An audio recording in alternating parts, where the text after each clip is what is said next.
aí, pessoal, chegou a hora, né? Depois de tanto preparo, tanta dedicação, tanto estudo, vamos lá fazer bonito. Bem, quero deixar registrada aqui uma dicasinha para vocês, que é justamente aquela no âmbito da responsabilidade civil. Um dos temas extremamente abordados numa primeira etapa do exame de ordem e continuamente a segunda etapa segue-se nessa mesma linha. Bem, nós temos um ledo engano no sentido de concluir que a responsabilidade civil está decorrente necessariamente da prática de um ato ilícito. Nada disso. Na verdade, responsabilidade civil, indenização, vem de dano. Logo, nós podemos buscar que a prática de um ato lícito pode ensejar o dever de indenizar. Se indenização vem de dano, às vezes alguém cometendo um ato lícito gera danos a terceiros.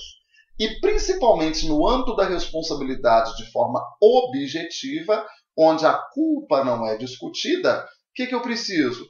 De demonstrar de um lado conduta, de outro lado dano. E se restar provado nexo de causalidade entre conduta e dano, a consequência é fazer gerar o dever de indenizar. Então vejamos. Admitamos a seguinte hipótese onde alguém trafegando numa via pública com velocidade compatível para a mesma, observando as normas de circulação, se depara com uma criança que desavisadamente, de forma inopinada, acaba por atingir aquela via pública. O motorista, interessado em evitar o atropelamento, promove um forte e brusco golpe de direção que acaba por abalroar casa alheia. Nesse abalroamento, ele lesa patrimônio de terceiros. Mas esse terceiro, que não foi culpado pelo perigo, tem direito de se ver indenizado. E a princípio perguntaríamos, contra quem propor essa ação, já que, na verdade, o condutor do veículo buscou a prática de um ato lícito ao desviar-se dessa criança. Ilícito por quê? Porque, com base no que dispõe o artigo 188, inciso 2 do Código Civil, não constitui ato ilícito a destruição ou deterioração de coisa alheia ou a lesão à pessoa a fim de remover perigo iminente, o conhecido estado de necessidade. Quando é que eu ajo em estado de necessidade? Quando eu jogo por terra um bem de menor valor jurídico para salvaguardar outro bem de maior valor jurídico. Foi o caso. Para evitar o atropelamento, ele acabou gerando prejuízo ao patrimônio alheio. Mas, da prática desse ato que foi lícito, a sua conduta foi decisiva para gerar o dano. Logo, cabe à vítima manejar uma ação de reparação civil contra o condutor do veículo. E mais, em que prazo essa ação deve ser proposta?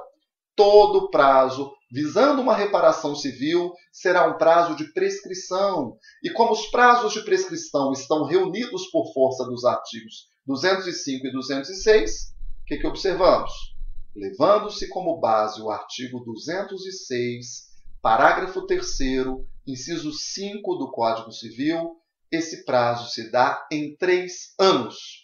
Manejo essa ação de reparação civil em face do condutor do veículo, em observância a esse prazo prescricional, e o condutor do veículo, indenizando a vítima, tem ação regressiva contra o verdadeiro culpado. Que verdadeiro culpado? Ora, levando-se como base o fato de que a criança foi justamente a verdadeira culpada, sabemos que o incapaz tem responsabilidade civil.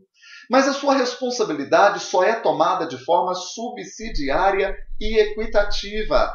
Atentem-se sempre para a redação do artigo 928 do Código Civil. Ou seja, o incapaz responde pelos danos que porventura vier a causar a terceiros, se as pessoas por ele responsáveis não tiverem obrigação de fazê-lo ou não dispuserem de meios suficientes a tanto. Lembrando que, nesse caso, a indenização deverá ser equitativa e não terá lugar se privar do necessário as pessoas que dele dependam ou a própria subsistência. Então, devo manejar essa ação diretamente em face dos pais, ou apenas do pai ou da mãe, que naquele momento estiver exercendo autoridade sobre o filho menor. Então, outra dica vale no sentido do artigo 932, inciso 1 do Código Civil. Os pais não respondem de forma objetiva pelos atos praticados pelos filhos menores, pelo simples fato de se posicionarem como detentores do poder familiar. Para tanto, é necessário demonstrar que eles estejam exercendo autoridade e companhia sobre o filho menor. Lembrando que a nossa jurisprudência pátria exige que, nesse caso, não seja necessário companhia física, mas sim autoridade. Então, os pais necessariamente respondem pelos danos causados pelos filhos menores? Não, mas os pais cujos filhos estejam sob sua autoridade. No mais, confiança, dedicação, sucesso, preparados vocês estão. Vamos lá agora chegar e fazer bonito. Continuem contando conosco, boa sorte e sucesso a todos vocês. Um grande abraço.